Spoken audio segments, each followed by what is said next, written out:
Hello everyone, my name is Ranjan Kumar. Welcome back to my YouTube channel. आज के इस video session में हम लोग नीट 2025 का जोलॉजी का क्वेश्चंस को डिस्कस करेंगे। आप यहाँ पे ऑब्जर्व कर पाएंगे ड्यूरिंग डिस्कशन की जितने भी क्वेश्चन थे all are from NCERT and मैं आपको बताते जाऊंगा कि कौन सा क्वेश्चन किस चैप्टर का है एंड उस क्वेश्चन को बनाने के लिए आपको कैसे अप्रोच लगाना चाहिए ताकि ईजिली आप उस क्वेश्चन के सही आंसर पे पहुंच सके। तो चलिए स्टार्ट करते हैं हमारे फर्स्ट क्वेश्चन से। देखिए ये जो क्वेश्चन है ये आपका बायोटेक्नोलॉजी का क्वेश्चन है। चैप्टर का नाम है बायोटेक्नोलॉजी प्रिंसिपल एंड प्रोसेसेस।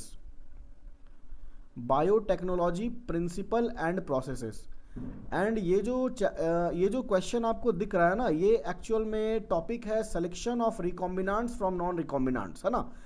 जैसे ये एक आप पढ़ेंगे बायोटेक्नोलॉजी में इंसर्शनल इनएक्टिवेशन कहा जाता है, इंसर्शनल इनएक्टिवेशन। और यहाँ पे क्वेश्चंस को पढ़कर आप ऑब्जर्व कर पाएंगे ना, ये होता है ब्लू वाइट स्क्रीनिंग। टॉपिक का नाम यही है, insertional inactivation blue white screening. देखिए ये एक प्रोसेस होता है जिसमें आप रिकॉम्बिनांट डीएनए को आइडेंटिफाई कर पाते हैं। रिकॉम्बिनांट मतलब क्या होता है ना, ऐसा प्लाज्मिड जिसके पास फॉरेन जीन है, जो एलियन पीस ऑफ डीएनए जिसको फॉरेन डीएनए कहते हैं वो उसके पास है। एंड आप जिस भी साइट में वो प्लाज्मिड के जिस साइट में फॉरेन डीएनए को इंसर्ट कर देंगे ना, वो इनएक्टिव हो जाएगा। और जब वो इनएक्टिव हो जाएगा ना तो वो डीएनए अपना काम नहीं कर पाएगा। डीएनए अपना काम नहीं कर पाएगा मतलब वो आरएनए नहीं बना पाएगा, आरएनए से प्रोटीन नहीं बना पाएगा। तो यहाँ पे क्वेश्चंस में आपको क्या बोला गया ना, in the above represented plasmid an alien piece of DNA is inserted at Eco R1 site. ये जो इको R1 साइट है, जब यहाँ पे alien piece of DNA insert कर देंगे तब क्या हो जाएगा, ये इनएक्टिव हो जाएगा। एंड इनएक्टिव हो जाएगा, आपको यहाँ पे दिख रहा है ये बीटा गैलेक्टोसिडेज एक जीन होता है जिसका नाम होता है लैक-जेड जीन। ये लैक-जेड जीन बनाता है बीटा गैलेक्टोसिडेज, और ये beta galactosidase in the presence of chromogenic substrate ये कलर प्रोड्यूस करता है। लेकिन एलियन पीस ऑफ डीएनए आने के कारण ये क्या हो गया ना, इनएक्टिव हो गया, तो ये कलर प्रोड्यूस नहीं कर पाएगा। तो यहाँ पे जो भी कॉलोनीज आपको मिलेंगे ना जिनके पास ये वाला प्लाज्मिड डीएनए होगा, वो कैसा हो जाएगा, व्हाइट कलर का हो जाएगा। एंड आप ये बिल्कुल याद भी करके रख सकते हैं कि जो व्हाइट कॉलोनी होता है वही रिकॉम्बिनांट टाइप होता है, एंड जो ब्लू कॉलोनी होता है वो नॉन रिकॉम्बिनांट टाइप होता है। तो इसका राइट आंसर ना फर्स्ट ऑप्शन हो जाएगा, जो आपको दिख रहा है ना, white colour colonies will be selected. क्योंकि इसी व्हाइट कलर कॉलोनीज में ना ये जो हमारा जो रिकॉम्बिनांट डीएनए है वो गया है, ठीक है। और वो व्हाइट कलर क्यों आया, क्योंकि जो बीटा गैलेक्टोसिडेज है वो अपना काम नहीं कर पा रहा है, क्योंकि वहीं पे हम लोग फॉरेन डीएनए को इंसर्ट किए हैं एंड वो इनएक्टिव हो गया है। तो ये एक तरीके का हम लोग डायरेक्ट क्वेश्चन कह सकते हैं फ्रॉम बायोटेक्नोलॉजी यूनिट्स। एंड ये आप ना आपके क्लासेस में ये जरूर पढ़ाया जाता है, ये topic under this chapter. Now come to the next question. देखिए ये जो क्वेश्चन आपको दिख रहा है ये बहुत इजी क्वेश्चन है from the chapter biomolecules. Class 11th का ये बहुत ही इंपॉर्टेंट चैप्टर है बायोमॉलिक्यूल्स। यहाँ पे आपको बताया ना the protein part of enzyme. देखिए जो एंजाइम होता है वो कहलाएगा हॉलो एंजाइम। एंड ये हॉलो एंजाइम को बनाने के लिए आपको एक प्रोटीन पार्ट चाहिए होता है जिसे हम लोग एपो एंजाइम कहते हैं, प्लस नॉन प्रोटीन पार्ट होता है जिसको हम लोग को फैक्टर कहते हैं, ठीक है। तो यहाँ पे ये जो एपो एंजाइम है ये कहलाता है प्रोटीन पार्ट, और ये जो को फैक्टर ये नॉन प्रोटीन पार्ट है, नॉन प्रोटीन पार्ट। ये जो नॉन प्रोटीन पार्ट है ना, यहाँ पे क्या क्या आ सकता है, यहाँ पे को एंजाइम आ सकता है, यहाँ पे प्रोस्थेटिक ग्रुप हो सकता है, प्रोस्थेटिक ग्रुप हो सकता है, एंड यहीं पे आपका मेटल आयन भी हो सकता है। तो ये सब ना नॉन प्रोटीन पार्ट है। लेकिन आपके क्वेश्चन में डायरेक्ट पूछा गया है कि एंजाइम्स का जो प्रोटीन पार्ट है उसको क्या कहते हैं, तो उसको हम लोग एपो एंजाइम कहते हैं। बायोमॉलिक्यूल्स का एकदम डायरेक्ट क्वेश्चन, बहुत easy question. Now come to the next question. देखिए ये जो क्वेश्चन है ये आपका कैंसर से है। कैंसर आप लोग पढ़ेंगे ह्यूमन हेल्थ एंड डिजीज़ के अंदर। ये क्लास 12th का एक चैप्टर है ह्यूमन हेल्थ एंड डिजीज़, उसके अंदर आप पढ़ेंगे ये कैंसर। तो ये कैंसर में क्या देखेंगे ना, जो नियोप्लास्टिक सेल होता है, नियोप्लास्टिक कैरेक्टरिस्टिक्स ऑफ सेल्स। देखिए जो नियोप्लास्टिक सेल्स होता है ना ये अनकंट्रोल्ड ग्रोथ करेगा, ठीक है, अनकंट्रोल्ड ग्रोथ करेगा, ट्यूमर का फॉर्मेशन करेगा, एंड उसी को हम लोग कैंसर बोलते हैं, ठीक है। देखिए क्या है, अ मास ऑफ प्रोलीफरेटिंग सेल, बिल्कुल सही बात है। प्रोलिफरेशन का मतलब क्या होता है, ग्रोथ एंड डेवलपमेंट। ये जो नियोप्लास्टिक सेल होगा ना वो अनकंट्रोल्ड ग्रोथ करेगा, रैपिड ग्रोथ करेगा, invasion and damage to the surrounding tissue, है ना, ट्यूमर का फॉर्मेशन करेगा, अपने आसपास के टिश्यूज को डैमेज करेगा। Those confined to original location, नहीं ये ना बैनिग्न नहीं होता, ये फैलता है, बॉडी के दूसरे लोकेशंस में भी जाएगा। तो यहाँ पे ना ए, बी और सी ये राइट आंसर हो जाएगा। तो ये कैंसर का ह्यूमन हेल्थ एंड डिजीज का क्वेश्चन था, थोड़ा ट्रिकी क्वेश्चन था, बच्चों को नियोप्लास्टिक याद नहीं रहता है, लेकिन फिर भी अब हम लोग को इस स्ट्रैटेजीज के साथ पढ़ाई करना पड़ेगा ताकि ये सारे क्वेश्चंस को हम एग्जाम में सॉल्व कर सके। देखिए ये जो क्वेश्चन है ना, ये क्वेश्चन आपका हम लोग कह सकते हैं क्लास 11th में जो हॉर्मोन्स वाला चैप्टर है, chemical coordination and integration, chemical coordination and integration का क्वेश्चन है। ये जो क्वेश्चन है यहाँ पे देखेंगे सबसे पहले प्रोजेस्टेरॉन, एंड आप देखिए यहाँ पे कॉर्पस लूटियम भी लिखा है ना, इसको हम लोग ह्यूमन रिप्रोडक्शन जो क्लास 12th का, देखिए क्लास 11th का और क्लास 12th का दो चैप्टर को मिलाकर एक मैच दी कॉलम के फॉर्म में ये क्वेश्चन को बनाया गया। ये आपका है क्लास 11th का एंड ये चैप्टर है क्लास 12th का। देखिए प्रोजेस्ट्रॉन में आ जाएगा आपका कॉर्पस लूटियम, मींस ए का हो गया 4, ठीक है, ये दोनों ऑप्शन ऐसे ही एलिमिनेट हो गया। रिलैक्सिन हो जाएगा, ओवरी से रिलीज होता है, बी का 2 हो गया।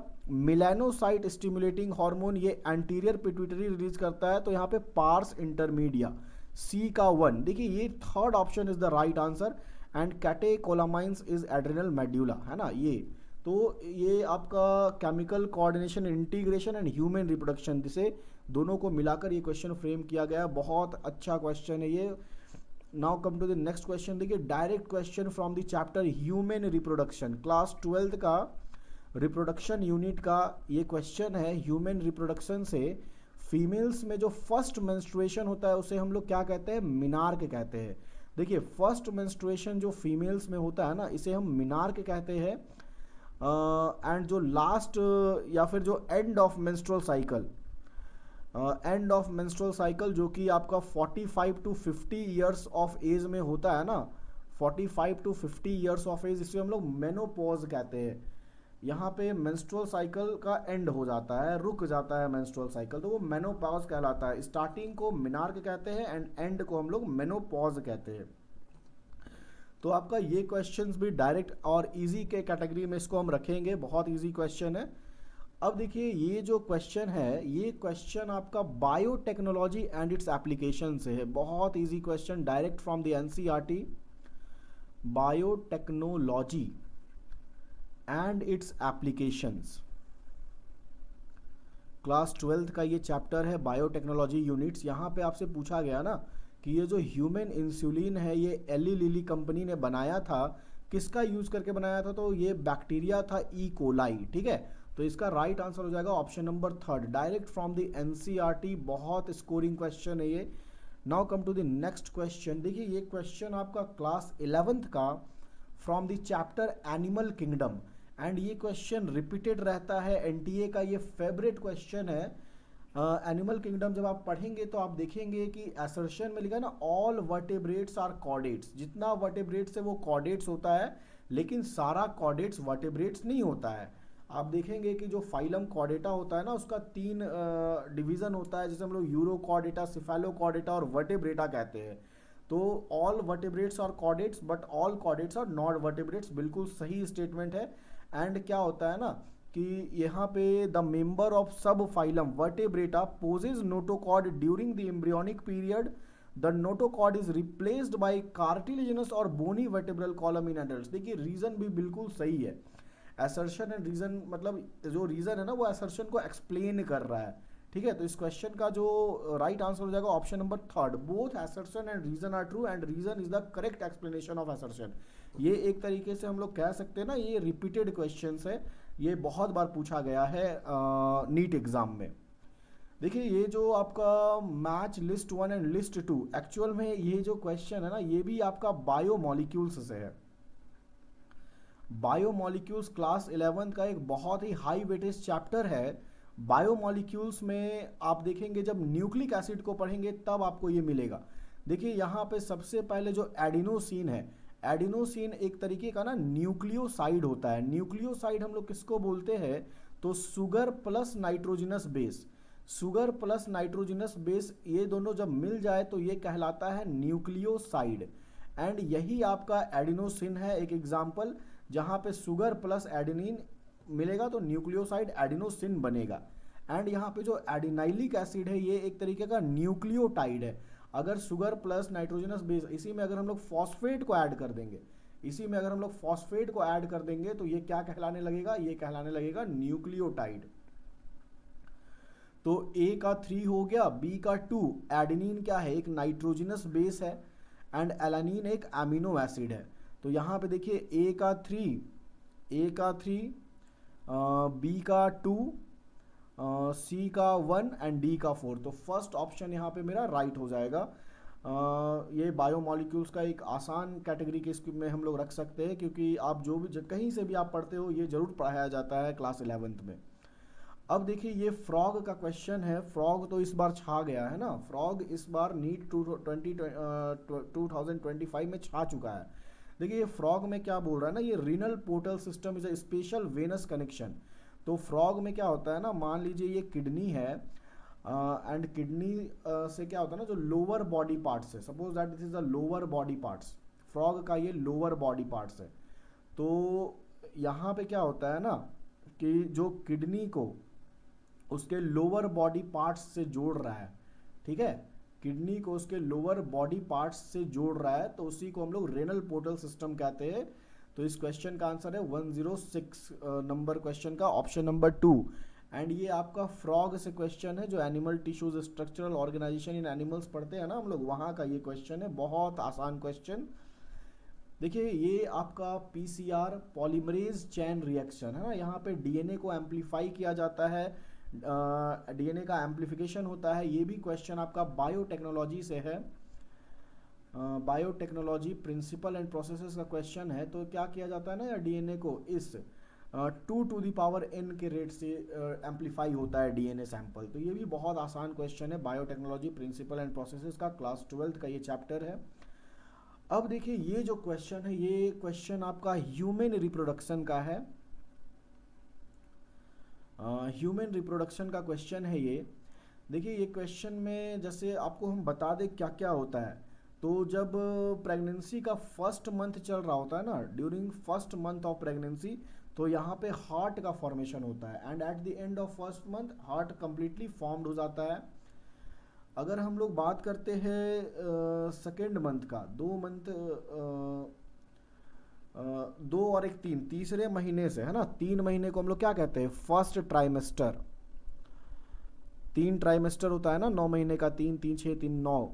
तो सेकेंड मंथ में क्या चीज का फॉर्मेशन होता है, लिम्स एंड डिजिट्स का, limbs and digits are formed. तो फर्स्ट ट्राइमेस्टर तक बच्चे का इतना बॉडी पार्ट्स बन चुका होता है। एंड अगर हम लोग नेक्स्ट 3 मंथ का बात करें, नेक्स्ट 3 मंथ में जो एक्सटर्नल जेनिटेलिया है, एक्सटर्नल जेनिटेलिया का फॉर्मेशन हो जाता है, एक्सटर्नल जेनिटेलिया फॉर्म्ड। बिल्कुल ये एनसीईआरटी में दिया हुआ है, आप लोग डायरेक्टली वहाँ से भी देख सकते हैं। एंड यहाँ पे क्या होगा ना, most of the organ system का फॉर्मेशन हो जाता है यहाँ पे, ऑर्गन सिस्टम फॉर्मेशन। अगर हम उसके बाद बात करें 5 मंथ आते आते, तो सबसे पहले 5 मंथ में तो फर्स्ट मूवमेंट दिखेगा है ना, यहाँ पे हेयर बाल आ जाएगा माथा में, hair appears on head. And यहाँ पे आप देखिए ना, तो फर्स्ट मूवमेंट ऑफ फिटस, 5वें महीने में आपको फर्स्ट मूवमेंट दिखेगा। एंड जब हम लोग 6th मंथ का बात करेंगे, 6th मंथ मतलब eight the end of second trimester, ये क्या है, सेकेंड ट्राइमेस्टर। यहाँ पे 6 मंथ में क्या होगा ना, ओवरऑल आप देखेंगे ना, जो बाल है वो पूरे बॉडी में आ जाएगा, hair all over the body, hair all over the body. Eyelashes का फॉर्मेशन हो जाता है यहाँ पे, आई लैसेस का फॉर्मेशन हो जाएगा, आईलिड्स का फॉर्मेशन हो जाएगा, ठीक है। तो ये तो डेवलपमेंट स्टेज है, गैस्टेशन पीरियड में ये सारा कुछ होता है। तो यहाँ पे जो फर्स्ट ऑप्शन आप देखेंगे ना, in human pregnancy the major organ systems are formed at the end of 12 weeks. 12 week मतलब 3 महीना, मतलब 3 महीना मतलब फर्स्ट ट्राइमेस्टर, है ना। तो यहाँ पे the major organ system are formed, तो देखिए मेजर यहाँ पे जो 3 महीने तक क्या होता है ना, मेजर ऑर्गन सिस्टम का फॉर्मेशन हो जाता है। तो फर्स्ट स्टेटमेंट मेरा बिल्कुल सही है। एंड बी स्टेटमेंट देखिए, in human pregnancy the major organ system are formed at the end of 8 weeks. देखिए 8 वीक्स मतलब कितना महीना हो गया, 2 महीना, है ना। तो ये तो गलत हो गया ना, ये हमारा ये गलत हो गया, क्योंकि 3 महीने के बाद ऑर्गन सिस्टम का फॉर्मेशन होता है। इन human pregnancy heart is formed after 1 month of gestation, बिल्कुल सही बात है। इन human pregnancy limbs and disease develop by the end of 2nd month, बिल्कुल सही बात है। अभी हम लोग देखें तो ACD हो गया ना, ACD एंड E भी सही ही होगा, क्योंकि देखिए ये ऑप्शन नहीं होगा, B गलत हो गया तो ये भी गया, ये भी गया, और C हमारा सही है, तो ये हमारा 2nd ऑप्शन राइट आंसर होगा। ह्यूमन रिप्रोडक्शन का क्वेश्चन है, थोड़ा ये आपको याद करना चाहिए। ये जो लिस्ट मैंने अभी बनाया ना, आप लोग को ये याद होना चाहिए, तभी ये क्वेश्चन बन पाएगा। अब देखिए नेक्स्ट क्वेश्चन फिर से आपका आ गया एनिमल टिश्यूज़ के अंदर स्ट्रक्चरल ऑर्गेनाइजेशन एनिमल से, फ्रॉग का ये क्वेश्चन है। तो फ्रॉग में देखिए क्या लिखा है ना, अगर आपको हम फ्रॉग के बारे में बताएं तो ये कहाँ कहाँ से रेस्पिरेशन करता है, तो इसके पास स्किन होता है रेस्पिरेशन के लिए, इसके पास बकोफेरेंजियल कैविटी होता है, बकोफेरेंजियल रेस्पिरेशन इसको कहते हैं, बकोफेरेंजियल रेस्पिरेशन, एंड इसके पास लंग्स भी होता है, ठीक है। तो ये तीनों जगह से रेस्पिरेशन कर सकता है। अब देखिए क्या बोल रहा है, frog respire in water by skin, देखिए स्किन से वो पानी में भी करता है और लैंड में भी करता है, एंड बकल कैविटी, एंड पानी में वो बकल कैविटी से नहीं करता है, तो ये हमारा गलत हो गया। And on land by skin, buccal cavity and lungs, ठीक है। तो ये फर्स्ट पार्ट मेरा गलत है, लेकिन सेकेंड पार्ट सही है। The statement is false for water but true for land, देखिए ये बिल्कुल सही स्टेटमेंट है हमारा। वाटर में इसलिए गलत है ना, क्योंकि वाटर में वो बकल कैविटी से नहीं करता है। अब देखिए ये जो क्वेश्चन है, consider the following statement regarding function adrenal medullary hormone, देखिए बिल्कुल NCERT से पूछा है। अगेन ये आपका केमिकल कोऑर्डिनेशन एंड इंटीग्रेशन हम लोग कह सकते हैं, वहाँ का क्वेश्चन है। तो एड्रिनल मेडुलरी हार्मोन क्या करता है ना, प्यूपिलरी कंस्ट्रिक्शन नहीं करता है, प्यूपिलरी का डायलेशन करता है, तो ये मेरा गलत हो गया। ये एक हाइपरग्लिसमिक हार्मोन है, ग्लाइकोजन को ग्लूकोज में तोड़ता है। It causes pilo erection goose bumps, pilo erection मतलब होता है ना गूज बम्प्स, तो ये भी आपका सही है। It increases strength of heart contraction, देखिए डी ऑप्शन भी सही है फॉर एड्रिनल मेडुलरी हार्मोन्स। तो इस क्वेश्चन का जो राइट आंसर हो जाएगा B, C and D, 4th option इसका सही हो जाएगा। अब देखिए ये क्वेश्चन आपका पूछा गया है, again chemical coordination and integration का ये क्वेश्चन है, क्लास 11th का ये चैप्टर है, केमिकल कोऑर्डिनेशन एंड इंटीग्रेशन। देखिए यहाँ पे आपसे पूछा गया है ना, विच of the following hormone release from the pituitary, pituitary gland से रिलीज होता है, लेकिन उसका सिंथेसिस होता है हाइपोथैलेमस में। तो देखिए ये जो राइट आंसर है ना, ये एंटी डायूरेटिक हार्मोन, जिसको वैसोप्रेसिन भी कहते हैं, तो ये सिंथेसिस इसका होता है हाइपोथैलेमस में, बट ये रिलीज होता है पिट्यूटरी ग्लैंड से। डायरेक्ट क्वेश्चन है, NCERT का लाइन है। अब देखिए अगेन ये क्वेश्चन आपका ह्यूमन रिप्रोडक्शन, क्लास 12th का ये चैप्टर है ह्यूमन रिप्रोडक्शन, वहाँ से पूछा गया है। यहाँ पे आपसे स्ट्रक्चर ऑफ स्पर्म का क्वेश्चन पूछा है ना, स्ट्रक्चर ऑफ स्पर्म। तो देखिए ये जो स्पर्म का स्ट्रक्चर होता है ना, स्पर्म का 4 पार्ट होता है, हेड, नेक, मिडिल पीस और टेल, ठीक है।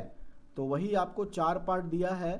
हेड में क्या रहता है, हेड में इसका न्यूक्लियस रहता है, तो हेड में हो गया जेनेटिक मटेरियल, A का 4 हो गया, है ना। ये ऑप्शन ऐसे ही कटा खत्म। मिडिल पीस में माइटोकॉन्ड्रिया रहता है जो एनर्जी देता है, तो B का हो गया 3। चलिए B का हो गया 3। एक्रोजोम में बहुत सारा इंजाइम्स भरा जिसे स्पर्म लाइसिन कहते हैं, C का हो गया 1, एंड D मोटिलिटी के लिए रिस्पॉन्सिबल होता है, तो D का 2, C1 D2, ये 3rd ऑप्शन हमारा राइट ऑप्शन होगा, ठीक है। तो बहुत आसान question, directly from the NCERT, and ये स्कोरिंग क्वेश्चन है ये सारे। अब देखिए ये जो क्वेश्चन है, ये क्वेश्चन आपका excretory product and there elimination, वहाँ पे दिया है ना कि जो हार्ट है वो ANF रिलीज करता है, एट्रियल नाइट्रियूरेटिक फैक्टर, ठीक है। तो A का हमारा हो गया 3। देखिए एक ही क्वेश्चन, फर्स्ट मतलब एक का हमको आंसर पता है, तो हमारा सारा सही हो गया। ये किडनी रिथ्रोपोएटिन रिलीज करता है, gastro intestinal tract secretin release करता है and adrenal cortex adrenal cortex aldosterone को रिलीज करता है, ठीक है। तो ये हमारा फर्स्ट ऑप्शन राइट हो गया। ये जो क्वेश्चन है ना, ये आपका क्वेश्चन है excretory product and there elimination का, क्लास 11th का ये चैप्टर है, एक्सक्रीशन चैप्टर, वहीं का ये क्वेश्चन है, बहुत आसान क्वेश्चन। अब देखिए ये आपका एनिमल किंगडम से पूछा है, डायरेक्टली एनसीईआरटी का वन लाइनर क्वेश्चन है ये। यहाँ पे आपसे पूछा गया all living members of class cyclostomata है ना, ये एक्टो पैरासाइट होता है। All living members of class cyclostomata ectoparasites. देखिए ये question again from the NCERT, animal kingdom, water vascular system जो कि इकाइनोडर्माटा का फंडामेंटल कैरेक्टर है। तो वाटर वेस्कुलर सिस्टम का क्या क्या काम होता है, तो वाटर वेस्कुलर सिस्टम रेस्पिरेशन करता है, लोकोमोशन करता है। तो ये ऑप्शन मेरा ऐसे ही निकल गया। एक्सक्रीशन नहीं करता है, लोकोमोशन, चलिए ये यहाँ सी भी, ये भी करता है, ये भी करता है, तो A and C, fourth option इसका राइट आंसर होगा, ठीक है। डाइजेशन नहीं करता है, डाइजेशन नहीं करता है। चलिए देखिए ये आपका अगेन ये क्वेश्चन आपका कैंसर से from class 12th human health and disease का क्वेश्चन है। यहाँ पे क्या लिखा है ना, CT scan, computed tomography and magnetic resonance MRI detect cancer of internal organ. बिल्कुल सही बात है, आपके एनसीईआरटी में दिया है सिटी स्कैन और एमआरआई कैंसर को डिटेक्ट करने के लिए किया जाता है। Chemotherapeutics drugs are use to kill non cancerous cell. नहीं, ये नॉन कैंसर सेल को क्यों मारेगा, वो तो कैंसरस सेल को मारेगा ना, तो ये बी हमारा गलत हो गया, ठीक है। तो बी वाला ये मेरा एलिमिनेट हो गया ऐसे ही। थर्ड ऑप्शन मेरा गलत हो गया, ए हमारा सही है, ये भी एलिमिनेट हो गया, ये भी एलिमिनेट हो गया। ए एंड सी, देखिए अल्फा इंटरफेरोन, बिल्कुल सही बात है, alpha interferon activates the cancer patient immune system and helps in destroying the tumour, बिल्कुल सही बात है। यहाँ पे डी ऑप्शन में क्या लिखा है ना, chemotherapeutic drugs are biological response. नहीं, ये तो अल्फा इंटरफेरोन होगा ना, ये गलत हो गया। In the case of leukaemia blood cell count, ये बढ़ जाएगा ना, कैंसर है तो सेल तो डिवाइड करेगा ना, एबनॉर्मल डिवाइड करेगा। तो ये हमारा कैंसर का क्वेश्चन है, ह्यूमन हेल्थ डिजीज, बहुत आसान क्वेश्चन, इसका राइट आंसर है ये ए एंड सी। अब देखिए ये, हाँ ये आईवीएफ का क्वेश्चन, इन विट्रो फर्टिलाइजेशन। ये जो आईवीएफ है ना, ये रिप्रोडक्टिव हेल्थ में थोड़ा बहुत इसके बारे में दिया हुआ है। इनफर्टिलिटी के केस में अगर कोई भी पेरेंट्स है ना, वो माँ बाप नहीं बन पा रहा है, वो पेरेंट्स नहीं बन पा रहा है, जो कपल है वो पेरेंट्स नहीं बन पा रहा है, तो वो क्या तरीके अपनाएगा, तो आईवीएफ करेगा, इन विट्रो फर्टिलाइजेशन करेगा ना, लैब में स्पर्म और ओवम का फ्यूजन करवाया जाएगा। तो यहाँ पे ना उसका ड्रॉबैक पूछा है, क्या कमी है, high fertility risk to mother. देखिए ये तो नहीं होगा ना, क्योंकि मान लीजिए अगर मदर का मरने का चांस बहुत ज़्यादा होगा तब तो ये कोई करवाएगा ही नहीं, तो ये नहीं होगा। अब अगर ए नहीं होगा तो देख लीजिए, ए इसमें भी है, ए इसमें भी है, ए इसमें भी है, मतलब ये सही हो जाएगा, थर्ड ऑप्शन हमारा सही हो जाएगा, ठीक है। एक्सपेंसिव इंस्ट्रूमेंट एंड रिएजेंट, ठीक है, मतलब ए अगर एलिमिनेट हो गया ना, तब ये क्वेश्चन को हम आसानी से बना सकते थे। थोड़ा ट्रिकी है, थोड़ा लॉजिकल क्वेश्चन था, इसके बारे में सोचना था। अब देखिए ये क्वेश्चन थोड़ा लॉजिकल है, कॉन्सेप्चुअल है, ये भी आपका ह्यूमन रिप्रोडक्शन से ही है। ह्यूमन रिप्रोडक्शन में जो गैमेटोजेनेसिस है ना, मेल में स्पर्मेटोजेनेसिस और फीमेल में oogenesis, उससे ये क्वेश्चन पूछा है। इस क्वेश्चन को बनाने के लिए आपको सोचना पड़ेगा। देखिए द रिडक्टिव डिवीजन है ना, रिडक्शन डिवीजन, यहाँ मियोसिस का बात हो रहा है। For the human female gametogenesis starts earlier than that of male. देखिए बिल्कुल सही बात है, फीमेल में एम्ब्रियो में ही स्टार्ट हो जाता है ना मियोसिस 1, भले ही वो अरेस्ट हो जाता है लेकिन इनिशिएट तो हो जाता है, लेकिन मेल में कब होता है, प्यूबर्टी के बाद होता है। तो ए हमारा बिल्कुल सही हो गया, एंड ए अगर सही हुआ तो ये ऑप्शन ऐसे ही एलिमिनेट हो गया। अब बी को देखिए, the gap between first meiotic division and the second meiotic division is much shorter for male compare to female. देखिए बिल्कुल सही बात है, फीमेल में क्या होता है ना, मियोसिस 1 जब स्टार्ट होता है एम्ब्रियोनिक स्टेज में ही, लेकिन उसको कंप्लीट होने में कब, प्यूबर्टी लग जाता है, तो इतना सारा साल लग गया, इतना गैप आ गया, तो हमारा ये बी ऑप्शन भी सही हो गया। ए भी सही, बी भी सही, ठीक है। अब देखिए ए भी सही, बी भी सही, third option is the right answer. तो ये ह्यूमन रिप्रोडक्शन का थोड़ा कॉन्सेप्चुअल क्वेश्चन था, बच्चों को इसमें परेशानी हुई है। देखिए अब ये 137 नंबर, ये again human health and disease का क्वेश्चन है। Human health and disease class 12th में पढ़ाया जाता है, ये उसका क्वेश्चन है, एंड ये आसान क्वेश्चन है, ये बच्चे को पढ़ाया जाता है। यहाँ पे बेसिकली आपसे क्या पूछा है, देखिए आफ्टर मैच्यूरेशन इन प्राइमरी लिम्फॉइड ऑर्गन है ना, हमारा प्राइमरी लिम्फॉइड ऑर्गन कौन होता है, बोन मैरो और थाइमस। बोन मैरो और थाइमस क्या है, प्राइमरी लिम्फॉइड ऑर्गन है। और सेकेंडरी लिम्फॉइड ऑर्गन क्या है, स्प्लीन और लिम्फ नोड, है ना। तो उसी तरीके से देखिए यहाँ पे क्या पूछा है ना, after maturation in primary lymphoid organ the lymphocytes migrate for interaction with antigens to secondary lymphoid organ tissue. अब यहाँ पे डायरेक्टली ये पूछ सकता था कि सेकेंडरी लिम्फॉइड ऑर्गन कौन है, तो थाइमस और बोन मैरो को हटा दीजिए, उसके अलावा सी, डी और ई, ये सब क्या है, ये सब सेकेंडरी लिम्फॉइड ऑर्गन है। आसान क्वेश्चन। अब देखिए विच of the following type of immunity, again human health and disease का क्वेश्चन है। ह्यूमन हेल्थ एंड डिजीज का क्वेश्चन है क्लास 12th का। तो यहाँ पे क्या बोला ना, विच of the following type of immunity is present at the time of birth, है ना। जब बच्चे का जन्म होता है तो उसके पास कौन सा इम्यूनिटी होता है जो कि नॉन स्पेसिफिक, देखिए एक हिंट भी यहाँ पे दिया हुआ है, तो आपको ये इनेट इम्यूनिटी होता है, ठीक है, non specific type of defence, और ये बच्चे के जन्म के टाइम प्रेजेंट रहता है। अगेन देखिए फ्रॉग का ये तीसरा क्वेश्चन आ गया है फ्रॉग से, what is the name of the blood vessel that carries deoxygenated blood from the body to the heart in frog, है ना। बॉडी से फ्रॉग के हार्ट में डीऑक्सीजनेटेड ब्लड कौन ले जाता है, तो ये वेना कावा है, ठीक है। ये सबसे बड़ा वेन्स होता है हम लोगों के बॉडी का, एंड फ्रॉग में भी वो प्रेजेंट है जो वेना कावा है, जो डीऑक्सीजनेटेड ब्लड दे रहा है बॉडी से हार्ट की तरफ लेकर जा रहा है, ठीक है। तो अगेन आसान क्वेश्चन है। ये देखिए ये क्वेश्चन अगेन आपका आ गया बायोटेक्नोलॉजी प्रिंसिपल एंड प्रोसेसेस से, वही इंसर्शनल इनएक्टिवेशन वाला। दो क्वेश्चन आया था एक ही टॉपिक से, एंड दोनों क्वेश्चन डायरेक्ट आप सॉल्व कर सकते थे अगर आपने थ्योरी पढ़ा था तो। Biotechnology principle and processes. Again आपका ये आ गया blue white screening, blue white selection बोलते हैं इसको, ब्लू वाइट सिलेक्शन या ब्लू वाइट स्क्रीनिंग, एंड ये अगेन किसके अंदर पढ़ते हैं, इंसर्शनल एक्टिवेशन के अंदर। बहुत इंपॉर्टेंट टॉपिक है ये नीट के लिए। तो देखिए यहाँ पे क्या पूछा है ना, एक्चुअल में the blue and white selectable markers have been developed which differentiate recombinant colonies from non recombinant colonies. आपको बताया था ना जो रिकॉम्बिनांट कॉलोनीज होगा वो व्हाइट कलर का होगा, जो नॉन रिकॉम्बिनांट होगा वो ब्लू कलर का होगा, on the basis of their ability to produce color in the presence of chromogenic substrate. Given below are two statements about this method. हाँ, first statement क्या है, the blue colored colonies have a DNA insert in the plasmid and they are identified। देखिए अभी बोले ना white color recombinant होता है, blue color नहीं होता है, तो statement 1 मेरा गलत हो गया। The colonies without blue color have DNA insert in the plasmid and identifies recombinant, बिल्कुल सही बात है। तो यहाँ पे statement 1 मेरा गलत है लेकिन statement 2 करेक्ट है। अब देखिए ये जो क्वेश्चन है ना, ये क्वेश्चन आपका आ गया बायोटेक्नोलॉजी एंड इट्स एप्लीकेशन से। बायोटेक्नोलॉजी एंड इट्स एप्लीकेशन, ये आप पढ़ते हैं आरएनए इंटरफेरेंस के अंदर, जीन साइलेंसिंग भी जिसे कहा जाता है, आरएनए इंटरफेरेंस, या फिर इसी को क्या कहा जाता है, जीन साइलेंसिंग, है ना। यहाँ पे क्या करेगा ना, जीन को साइलेंट कर दिया जाएगा ताकि वो अपना प्रोटीन ना बना सके, और प्रोटीन नहीं बना पाएगा तो उसका जो भी काम है वो नहीं कर पाएगा। तो यहाँ पे क्या लिखा है ना, silencing of specific mRNA is possible via RNA interference because यहाँ पे ना कॉम्प्लीमेंट्री डबल स्ट्रैंडेड आरएनए बना दिया जाता है, ठीक है। वो फिर क्या करेगा, अपना काम नहीं कर पाएगा, क्योंकि आरएनए क्या होता है, सिंगल स्ट्रैंडेड होता है। जब वो सिंगल स्ट्रैंड होगा तभी वो प्रोटीन बना पाएगा, लेकिन अगर हम उसे डबल स्ट्रैंडेड बना देंगे तो वो फिर अब अपना काम नहीं कर पाएगा। तो ये बहुत आसान क्वेश्चन था, बायोटेक्नोलॉजी एप्लीकेशन का, क्लास 12th में पढ़ाया जाता है ये।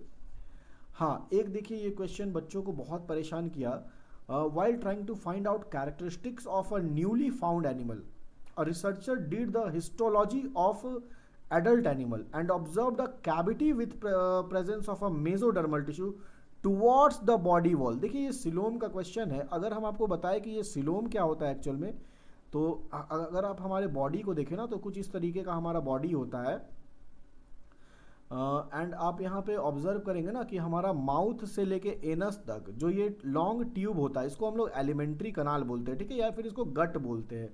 तो आप यहाँ पे देखेंगे कि यहाँ पे ना ये हमारा हो गया बॉडी वॉल, ये हमारा हो गया बॉडी वॉल, और ये हो गया हमारा एलिमेंट्री कनाल, ठीक है, गट, एलिमेंट्री कनाल, एंड इसके बीच का जो ये स्पेस है ना इसी को हम लोग सिलोम कहते हैं, ठीक है।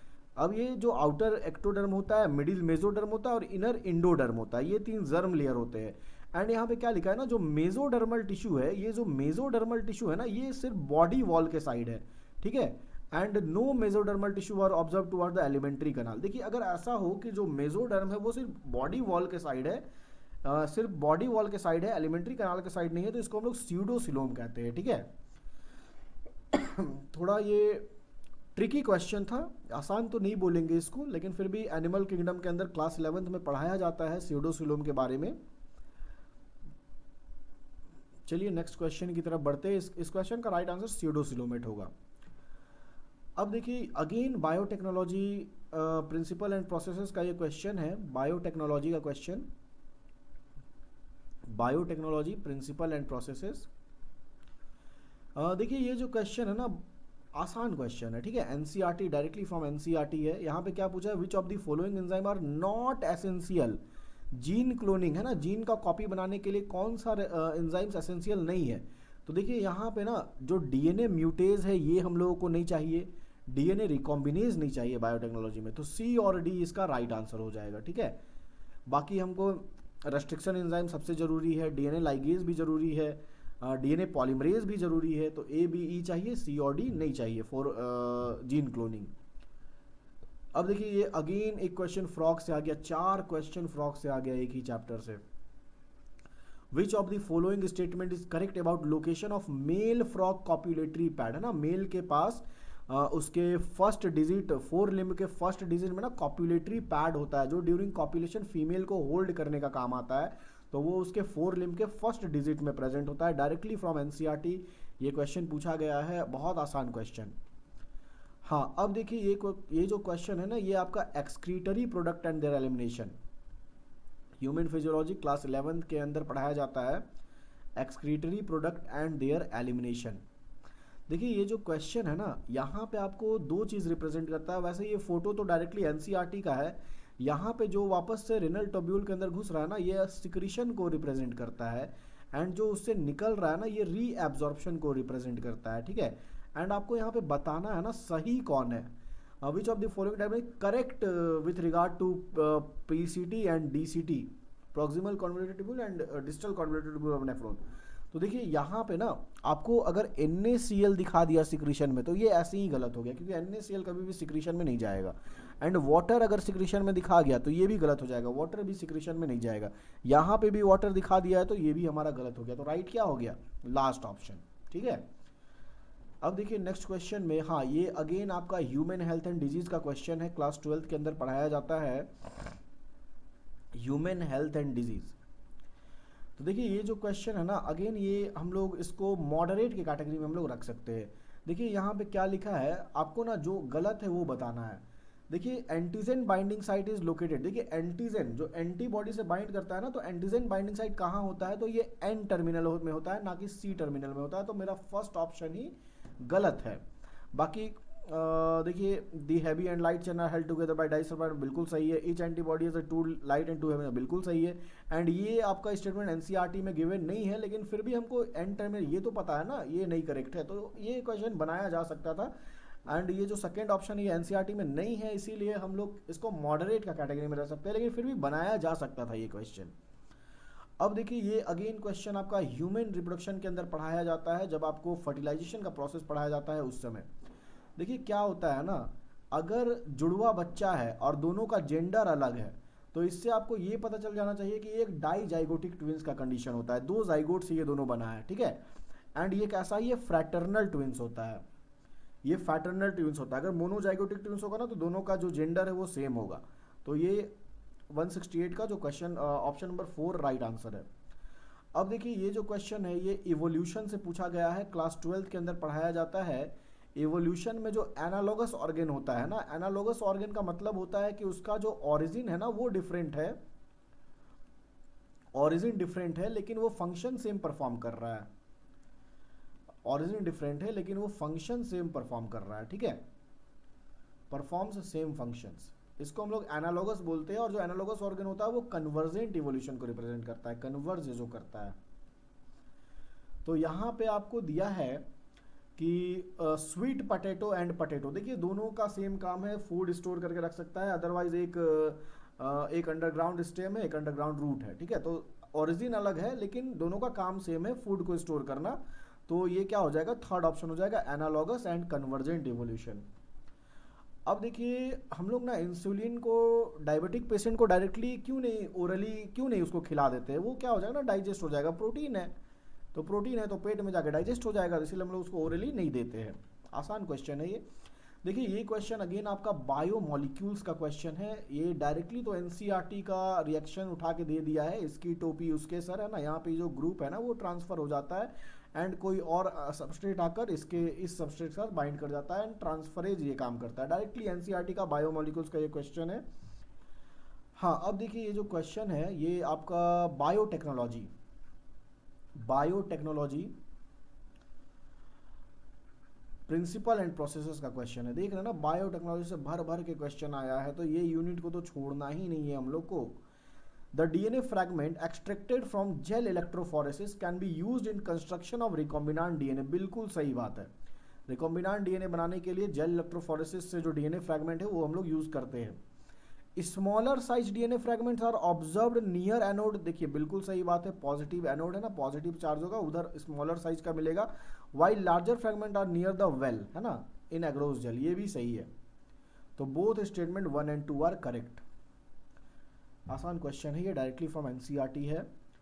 अब देखिए ये क्वेश्चन आपका आ गया है डिसऑर्डर्स से, तो ये इम्फाइसेमा आप लोग breathing and exchange of gases में पढ़ते हैं, यहाँ पे क्या होता है ना, एल्वियोलर वॉल, जो चैन स्मोकर्स होता है, जो बहुत ज़्यादा सिगरेट पीता है, तो उसमें ये इम्फाइसेमा होता है, और इसका ये सेकेंड ऑप्शन हो जाएगा, ए का 2, ठीक है, ये हट गया, ये हट गया। एंजाइना पैक्टोरिस है ना, पेन होता है, एक्यूट चेस्ट पेन, बी का 3, देखिए सेकेंड ऑप्शन, दो हमको पता है, ऐसे ही सही हो गया। एंड टेटानी में क्या होगा, rapid spasm in muscle due to low calcium ions in body fluid and glomerulonephritis, inflammation of glomeruli. आसान क्वेश्चन है ये, डिसऑर्डर से पूछा गया, ह्यूमन फिजियोलॉजी का क्वेश्चन है ये, ह्यूमन फिजियोलॉजी डिसऑर्डर से ये पूछा गया। हाँ अब देखिए ये क्या है ना, कार्डियक एक्टिविटीज है ना, ये body fluid and circulation, body fluid and circulation और केमिकल कोऑर्डिनेशन एंड इंटीग्रेशन, ये दो चैप्टर्स को मिलाकर।